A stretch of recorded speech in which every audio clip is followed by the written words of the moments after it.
Well, traveling to Ireland to celebrate St. Patrick's Day might be out of your wheelhouse, darn it, but you can travel back in time right here in our very own state of Colorado to learn more about the Irish. I mean, if you haven't left for Ireland yet, it probably is definitely too late for this St. Patrick's Day, but we are talking about the Molly Brown House running an exhibit that tells the story of Colorado's connection to Ireland, and we have a couple of guests this morning to talk about that with us. Dr. James Walsh from UC Denver is here, and so is Andrea Malcolm from Historic Denver and the Molly Brown House. So we're going to start with you, Andrea. Yeah. Tell us about this exhibit. What will people see when they check it out? Absolutely. So you come to the Molly Brown House Museum where you learn about the unsinkable Titanic heroine, but you also learn about Mr. Brown and their impact in mining in Colorado and how did they make this wealth and who helped them make it. And Unearthed is our new exhibit that looks at the miners in places like Leadville, predominantly Irish, who helped make this wealth happen. And that's what's interesting is Leadville is known. I did not know this, the little Ireland of Colorado. Can you talk to us more about that? Yeah, in the 1880s and during the silver boom, there were over 3,000 Irish-born people living in Leadville. Wow. The men worked in the mines, women worked as domestics, and it was a very working-class existence, very brutal. They showed up in 10,000 feet from sea level, and they had to adjust and adapt, and so they died very young. It's somewhat of a tragic story, even though it's always told, it's always wrapped in the context of the Wild West and the silver boom.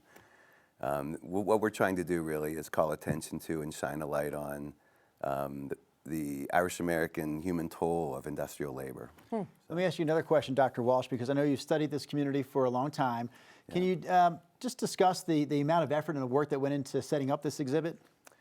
Yeah, so the team of about 8 students, Andrea was a part of that team as well, and we worked through a whole summer throwing ideas around, brainstorming and putting it together, and then it was unveiled the night before the memorial was unveiled in Leadville, so we had like a double unveiling. Okay. And it's been in Leadville for 2.5 years, so we're really excited to bring it down here finally in the Front Range, and there's so many people in the Denver area that want to see it. So. And I know that a lot of people want to see it, my family included, but why is this history so relevant today here in Colorado?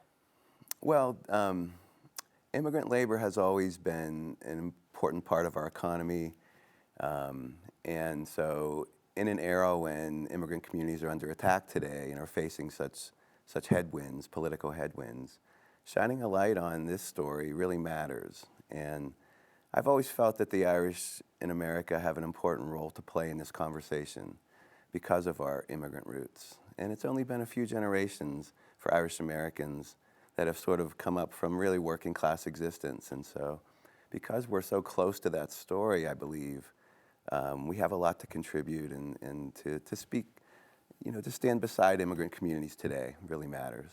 Andrea, I'm going to put the spotlight back on you. We should wrap up with how people can experience this, where they need to go to find more information, all those good details. Absolutely. So the exhibit is part of general admission to the museum. You can take a guided tour with one of our fabulous guides, or you can explore the house all on your own, all 4 levels, including this exhibit.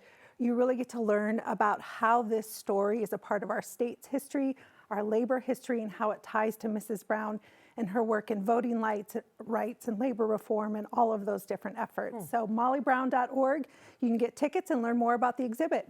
Wow, that's great. Dr. Walsh and Andrea, thank you so much, both of you. Thank you.